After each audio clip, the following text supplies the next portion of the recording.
And in my case, I was, because I figured anybody who stopped caring about me because I no longer believed the same things that they believed, they had a perception of love and friendship and family that was not only foreign to me, but that I didn't want to have anything to do with. And so those people who said, oh, no, I don't want anything to do with Matt anymore, well, thanks. Thanks for letting me know what kind of person you are, because I'd rather not waste time being friends with somebody of that sort of character. I'd rather build new friends. I've built, many great relationships within the atheist community that have Matt, made you're my a rock life much star better. now. Wow. That won't happen to everybody. Yeah. I've actually converted several people from my school, and I noticed like a couple of times you guys said that a lot of the times the people who get like deconverted are not the ones you're arguing, but the bystanders. And yes, like on the bus and stuff, like people, like kids on my bus will come up to me and like, I don't believe in God anymore, and I'm like, why? I'm like, congratulations, and they ask why, and then they said, because what you were saying, it just made sense. But I've heard that more than anything else, I think. Well, excellent. But it's not a lot to build off from, but I think it's a start. I mean, I've heard that at least 6 times from people. And when you graduate, move to Austin, and you can come down, because some of us are going to get too old to do the show at some point. Or start your own show in New York there. Yeah, an even better idea. Well, that's about all I had to say. So great. Just one more thing. I just want to say, like, I listen to you guys like all the time. I have like 27 podcasts of this show, and then like the same amount for the nonprofits, which is a wicked good show. And if you guys don't listen to it, like all the listeners, I suggest getting a subscription to it. Great. Okay. Thanks a lot, John. And listen to other people too, for fear that you might become brainwashed to the atheist cult of Austin. But thanks a lot, and we really appreciate what you're doing and for calling in and telling us about it. Okay. Thank you very much. Thanks, John. Well, that warms my heart. Yeah, and we get emails like that a lot from people, and I'm always encouraged by more and more young people in particular. Before the show started, we had somebody call in to ask, do we think that atheism is going to be a minority forever? And my answer has always been no. Now, is it going to be an overwhelming majority? I don't know. I happen to see that the trend is inevitably towards becoming an increasingly large minority, and I'd like to stay optimistic and positive that because we're talking about a position that's based on evidence and reason and reality, that I'm optimistic that at some point in the future, probably long after I'm dead, the majority of the people will actually embrace reality and say, no, I don't believe these various myths and superstitions, and that most of those people would say, and if there was evidence to support them, I'd accept that. If there's evidence for God, I believe in God. Bring it out, trot it out. Yeah, let's hear it. The people who believe in a God, who think that he cares about everybody and wants them to know, and could provide verifiable scientific evidence of his existence, but doesn't believe in a God, which is, to me, incomprehensible. It's logically contradictory.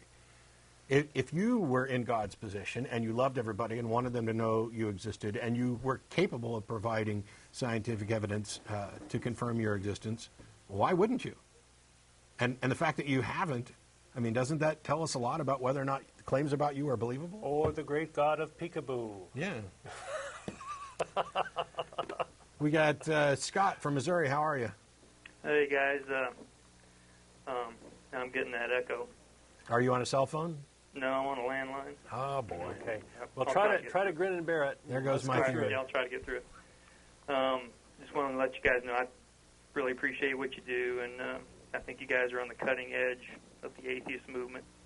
Okay. I just want to get that out of the way right away. But great, thanks. Anyway, what I wanted to talk about was a response that I have come up with to a particular argument that a lot of theists have, that I actually heard you guys mention before, that there's not a whole lot we can do to disclaim it or anything. It's the personal experience argument that theists come up with and say they have these personal experiences where they get a fuzzy feeling at certain times or during a song or whatever.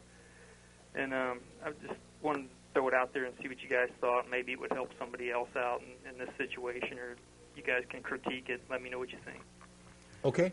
So how it goes is I asked them if they had ever seen footage of teenagers who are witnessing like Elvis Presley or Michael Jackson or somebody like that, how they're just emotionally overwhelmed to the point where they, some of them pass out, and it's just obvious that they're just having this overwhelming feeling. And then I ask them, I say, how do you think, how convincing would that be to them if they had been raised and told to believe that this person is a god?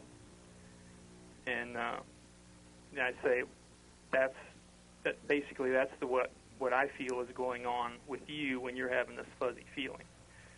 So I didn't explain that very well, but hopefully you get the point. Kind of nervous about being on the show and all, but do you understand what I'm saying? Do you think that's a good response to that? It's not a bad one. I think that what you're doing is you're sort of bringing out the fact that our minds are not an accurate reflection. Don't give us an accurate reflection of the world at large. It's fallible. We have altered mental states. We have drugs. We have heightened emotions that can change how we perceive things, and we have brain farts. Right. And coming up with examples where in examples that are sort of not charged, not religiously charged, like you did with Elvis or whatever, is a fine example. I think that's a fine way to approach it. And there's actually quite a bit of research, and if you're really sort of interested in this question, you might delve into some of the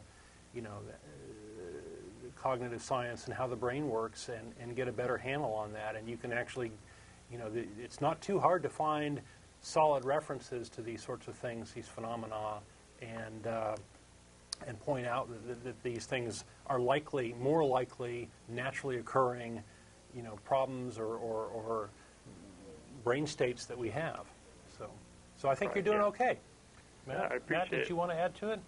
I think that the argument from personal experience is a tough one. I think probably yours is one of many approaches. I don't think that it's going to be particularly convincing for lots of reasons that don't have anything to do with your approach, but more about the individual. As somebody who was a Christian, if you would have said, do you think that the people watching Elvis could view him as a god because of the experiences that they're feeling, my answer would have been very simple. Sure, but they'd be wrong, and their experience is demonstrably different from my own, and it is evident that, of course, Elvis is not a god. When I talk about the argument from personal experience from people, it's not something simple like a fuzzy feeling or a feeling of ecstasy, because I think these things do have good scientific responses. As a matter of fact, it's something that I've talked about a number of times, and it was one of the things that I kind of clung to, and it was a significant moment of revelation when I realized that some of the tingling, kind of hair-raising experiences that I might have that I would have previously attributed to the Holy Spirit, I had during secular experiences of listening to music or seeing movies, and it becomes clear that this is just, something has triggered an emotional response in the brain that you're not necessarily consciously aware of, and you've then attributed something to it, and that is the fallacy, and the fallacy that you're identifying. When I deal with somebody's claims of personal experience and saying that we can't address those, that's not what I'm talking about. I'm talking about, like the caller from last week who claims that she audibly heard God, or the person who has this claim of, I've had so many direct experiences with a God that are irrefutable. I can't possibly speak to those. They're not my experiences. I cannot say that you had this experience and it's similar to this, therefore yours is false. The best I could do is say that you had this experience and there are similar experiences with other explanations.